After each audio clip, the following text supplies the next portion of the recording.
Hello friends, welcome back to my YouTube channel strength of equity family में फिर से आप सभी का स्वागत है।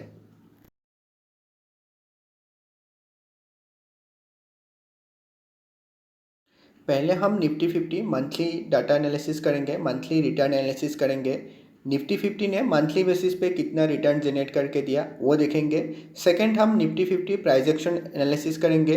अगले मंथ के लिए निफ्टी 50 का क्या प्राइस एक्शन हो सकता है, कहाँ पे हमारा बाइंग लेवल हो सकता है वो देखेंगे।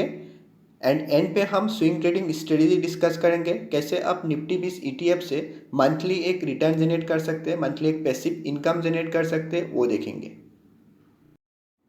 डाटा एनालिसिस के लिए हमने जनवरी 2022 से लेके मई 2022 का डाटा नोट डाउन किया, डाटा एनालिसिस किया एंड यहाँ पे मंथली डाटा पुट किया, monthly low high open and close price note down किया एंड हमने सिंप्लिसिटी के लिए near by round number consider किया एंड मंथली क्लोजिंग को हमने 3 कैटेगरी में डिवाइड किया, 3 पार्ट में डिवाइड किया। फर्स्ट है पॉजिटिव क्लोजिंग, सेकेंड है नेगेटिव क्लोजिंग एंड थर्ड है न्यूट्रल क्लोजिंग।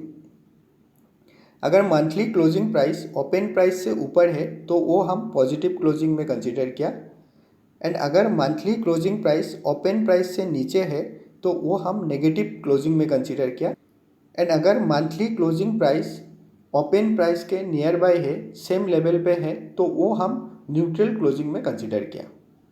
यहाँ पे हमने नेट मूवमेंट कैलकुलेट किया एंड नेट मूवमेंट कैलकुलेट के लिए लो एंड हाई प्राइस को कंसीडर किया, monthly low and high price को कंसीडर किया एंड उसके डिफरेंस से हमने नेट मूवमेंट कैलकुलेट किया एंड नेट मूवमेंट से हमने स्विंग ट्रेडिंग रिटर्न कैलकुलेट किया, monthly swing trading return calculate किया एंड इन्वेस्टमेंट रिटर्न के लिए हमने monthly open and close price को कंसीडर किया एंड उसके बेस पे हमने इन्वेस्टमेंट रिटर्न कैलकुलेट किया।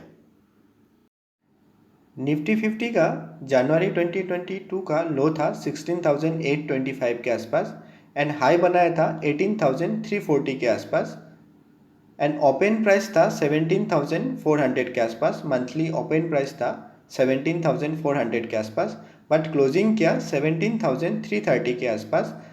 मतलब जो ओपन प्राइस था उसके आसपास ही आके क्लोजिंग किया, थोड़ा नीचे आके क्लोजिंग किया।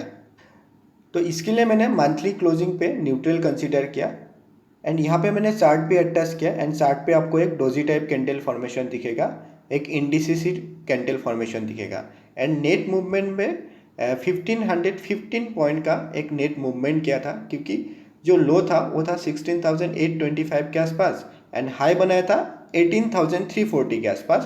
तो 1515 पॉइंट का एक स्विंग मूवमेंट था, तो उसके हिसाब से स्विंग रिटर्न आता है 6.3% का, मंथली स्विंग रिटर्न आता है 6.3% का एंड यहाँ पे मैंने एक 70% का फैक्टर भी कंसीडर किया, क्योंकि 100% एक्यूरेसी पे तो बाय और सेल नहीं होता है, तो इसके लिए मैंने एक 70% फैक्टर कंसीडर किया। अगर मैं 100% कंसीडर करूँ तो रिटर्न थोड़ा ज़्यादा ही दिखेगा, आपको 9% का स्विंग रिटर्न दिखेगा।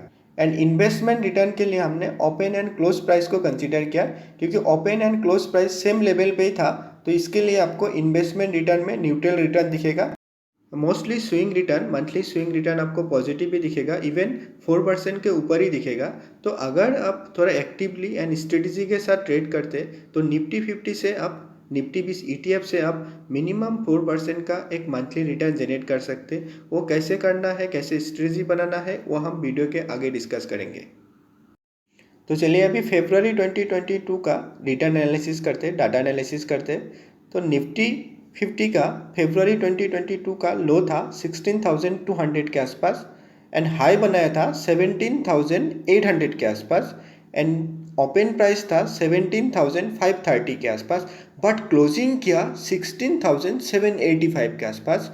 जो ओपन प्राइस था उससे बहुत नीचे आके क्लोजिंग किया, तो इसके लिए आपको मंथली क्लोजिंग नेगेटिव दिखेगा एंड यहाँ पे चार्ट पे भी आपको एक नेगेटिव कैंडल फॉर्मेशन दिखेगा, एक नेगेटिव क्लोजिंग दिखेगा एंड 1600 का एक नेट मूवमेंट किया था, तो उसके हिसाब से स्विंग रिटर्न आता है 6.91% का बट आपको इन्वेस्टमेंट रिटर्न नेगेटिव में दिखेगा, नेगेटिव 4.25% का दिखेगा, क्योंकि जो क्लोजिंग प्राइस था वो ओपन प्राइस से बहुत नीचे था। मार्च 2022 का निफ्टी 50 का लो था 15,675 के आसपास एंड हाई था 17,570 के आसपास एंड ओपन प्राइस था 16,590 के आसपास एंड क्लोजिंग किया 17,465 के आसपास। बहुत अच्छा क्लोजिंग था, जो ओपन प्राइस था उससे बहुत ऊपर आके क्लोजिंग किया था। तो इसके लिए आपको मंथली क्लोजिंग पॉजिटिव में दिखेगा। एंड यहाँ पे आपको चार्ट में भी ये एक ग्रीन कलर कैंडल फॉर्मेशन दिखेगा, एक पॉजिटिव कैंडल दिखेगा, एक पॉजिटिव प्राइस एक्शन दिखेगा। एंड नेट मूवमेंट पे भी अराउंड 1900 का एक नेट मूवमेंट था। तो इसके लिए आपको स्विंग रिटर्न भी ज़्यादा दिखेगा, 8.46% का एक स्विंग रिटर्न दिखेगा। एंड इन्वेस्टमेंट रिटर्न भी आपको 5.27% का दिखेगा, क्योंकि जो क्लोजिंग प्राइस था वो ओपन प्राइस से बहुत ऊपर आके क्लोजिंग किया था। तो इसके लिए आपको इन्वेस्टमेंट रिटर्न में भी पॉजिटिव रिटर्न दिखेगा। सेम अप्रैल मंथ में आपको एक नेगेटिव क्लोजिंग दिखेगा, मंथली एक नेगेटिव क्लोजिंग दिखेगा, क्योंकि जो ओपन प्राइस था 17,440 के आसपास ओपन प्राइस था। एंड क्लोजिंग किया 17,100 के आसपास, मतलब ओपन प्राइस से नीचे आके क्लोजिंग किया। तो इसके लिए आपको अप्रैल मंथ में भी एक नेगेटिव कैंडल फॉर्मेशन दिखेगा, एक नेगेटिव प्राइस एक्शन दिखेगा। एंड स्विंग रिटर्न दिखेगा आपको 5.3% का एक स्विंग रिटर्न जनरेट करके दिया था। एंड आपका इन्वेस्टमेंट रिटर्न जो है वो नेगेटिव दिखेगा, -1.95% का एक नेगेटिव रिटर्न जनरेट करके दिया था, इन्वेस्टमेंट रिटर्न जनरेट करके दिया था। सेम ऐसे आपको मई मंथ में एक नेगेटिव क्लोजिंग दिखेगा, क्योंकि जो ओपन प्राइस था उससे नीचे आके क्लोजिंग किया था। तो इसके लिए आपको एक नेगेटिव क्लोजिंग दिखेगा। बट अगर आप प्राइस एक्शन देखेंगे तो प्राइस एक्शन के हिसाब से ये एक पॉजिटिव कैंडल माना जाता है। एंड स्विंग रिटर्न था 6.18% का एंड इन्वेस्टमेंट रिटर्न था -2.04% का एक नेगेटिव रिटर्न जनरेट करके दिया था, नेगेटिव इन्वेस्टमेंट रिटर्न जनरेट करके दिया। डाटा एंड रिटर्न एनालिसिस से एक चीज़ तो ऑलमोस्ट कंफर्म हो गया कि निफ्टी 50 में मंथली 1000 से 1500 पॉइंट का मूवमेंट रहता है, 1000 से 1500 पॉइंट का एक स्विंग मूवमेंट रहता है। तो अगर हम निफ्टी 20 ETF में स्विंग ट्रेडिंग करते, एक्टिवली स्विंग ट्रेडिंग करते, तो इजीली हम मंथली ऑन एन एवरेज 4% का एक रिटर्न जनरेट कर सकते। एंड इसके लिए सिर्फ हमको बेसिक प्राइस एक्शन का अंडरस्टैंड होना पड़ेगा। तो चलिए अभी हम जून मंथ के लिए निफ्टी 50 का प्राइस एक्शन एनालिसिस करते, कहाँ पे हमारा बाइंग लेवल होना चाहिए, कहाँ पे हमारा निफ्टी 20 ETF में स्विंग ट्रेडिंग पोजीशन होना चाहिए। चलिए वो देखते हैं। पहले हम निफ्टी 50 मंथली चार्ट पे आते हैं। एंड मंथली चार्ट पे प्रीवियस मंथ पे मई मंथ में आपको एक पॉजिटिव कैंडल फॉर्मेशन दिखेगा, एक पॉजिटिव प्राइस एक्शन दिखेगा। तो चलिए अभी हम निफ्टी 50 वीकली टाइम फ्रेम पे आते हैं, वीकली टाइम फ्रेम चार्ट पे आते हैं। एंड वीकली टाइम फ्रेम पे यहाँ पे आपको एक अपर ट्रेंड लाइन दिखेगा। एंड इस अपर ट्रेंड लाइन पे निफ्टी 50 ने मल्टीपल टाइम रेजिस्टेंस फेस किया। एंड यहाँ पे जो हाई फॉर्मेशन हो रहा है ये लोअर हाई फॉर्मेशन में है, मतलब जो हाई फॉर्मेशन हो रहा है वो प्रीवियस हाई के नीचे के तरफ फॉर्म हो रहा है। एंड यहाँ पे आपको एक लोअर ट्रेंड लाइन दिखेगा। एंड इस लोअर ट्रेंड लाइन पे भी निफ्टी 50 ने मल्टीपल टाइम सपोर्ट फेस किया। बट जो लो फॉर्मेशन हो रहा है वो प्रीवियस लो के नीचे के तरफ फॉर्म हो रहा है, मतलब लोअर लो फॉर्मेशन हो रहा है। एंड अगर आप निफ्टी 50 का लास्ट 6 मंथ का प्राइस एक्शन देखेंगे तो लास्ट 6 मंथ पे निफ्टी 50 एक साइडवेज ट्रेंड में है, मतलब ना तो प्राइस ऊपर गया ना तो नीचे गया, मतलब ट्रेंडिंग मार्केट हमको नहीं मिला। तो बहुत ही हाई प्रोबेबिलिटी है कि जो भी डायरेक्शन में निफ्टी 50 ब्रेकआउट या ब्रेकडाउन देगा तो वो साइड में हमको अच्छा एक मूवमेंट मिल सकता है। एंड निफ्टी 50 का ब्रेकआउट लेवल रहेगा 17,500 के ऊपर ही। एंड वो लेवल पे निफ्टी 20 ETF का प्राइस आएगा 190 के आसपास। एंड निफ्टी 50 से निफ्टी 20 प्राइस कैसे डिराइव होता है, निफ्टी 20 ETF का बेसिक वीडियो अगर आपने नहीं देखा तो वो वीडियो आप पहले देख लीजिएगा। मैं उसका लिंक भी आपके रेफरेंस के लिए डिस्क्रिप्शन में रख दूंगा।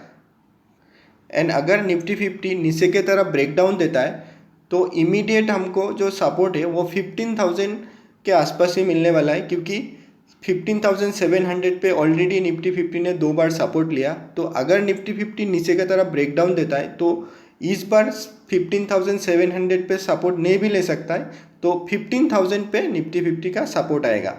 एंड वो लेवल पे निफ्टी 20 ETF का प्राइस आएगा 163 के आसपास। तो अगर निफ्टी 50 नीचे की तरफ ब्रेकडाउन देता है एंड हमारा सपोर्ट लेवल पे आता है, मतलब निफ्टी 50 15,000 के आसपास आता है, एंड वो लेवल पे हमारा निफ्टी 20 ETF का प्राइस रहेगा 163 के आसपास। एंड वो लेवल पे अगर हम एंट्री बनाते हैं तो वो केस में हमारा स्टॉप लॉस नहीं लगाया तो भी चलेगा, क्योंकि वो लेवल पे हमारा रिस्क टू रिवार्ड फेवरेबल हो जाएगा। एंड अगर हम ब्रेकआउट पे ट्रेड लेते एंड ब्रेकआउट लेवल रहेगा 17,500 के ऊपर ही, तो वो लेवल पे हमको अगर एंट्री बनाते हैं, वो लेवल पे अगर हम एंट्री बनाते तो वो केस में हमको स्टॉप लॉस लगाना मस्ट है। मतलब हम 2% का एक स्टॉप लॉस लगाएंगे एंड हमारा टारगेट रहेगा मिनिमम 1:2 या 1:3 हमारा टारगेट रहेगा। तो ये निफ्टी 50 का जो वीकली टाइम फ्रेम पे जो हमने ट्रेंड लाइन ड्रॉ किया, अपर trend line and lower trend line, तो ये दो ट्रेंड लाइन को हमको क्लोजली ऑब्जर्व करना है एंड उसके बेसिस पे हमको ट्रेड इनिशिएट करना है। अगर ऊपर के तरफ ब्रेकआउट करता है तो हमको ब्रेकआउट ट्रेड लेना है एंड अगर ब्रेक डाउन करता है तो हमको सपोर्ट लेवल तक वेट करना है एंड वो लेवल पे फिर हम एंट्री बना सकते हैं प्राइस एक्शन देख के। मतलब डेली टाइम फ्रेम पे कुछ पॉजिटिव प्राइस एक्शन फॉर्म होना चाहिए सपोर्ट लेवल पे, तो ही हम एंट्री बनाएंगे। ये तो हो गया निफ्टी 50 एंड निफ्टी 20 ETF के ऊपर स्विंग ट्रेडिंग स्ट्रेटेजी। एंड अगर आप इन्वेस्टमेंट व्यू रखते निफ्टी 20 ETF के ऊपर, अगर आप इन्वेस्टमेंट व्यू रखते तो हर एक लेवल पे, हर एक नीचे के लेवल पे आप थोड़ा थोड़ा क्वांटिटी ऐड कर सकते एंड लॉन्ग टर्म के लिए तो निफ्टी 50 एंड निफ्टी 20 ETF ऊपर ही जाएगा।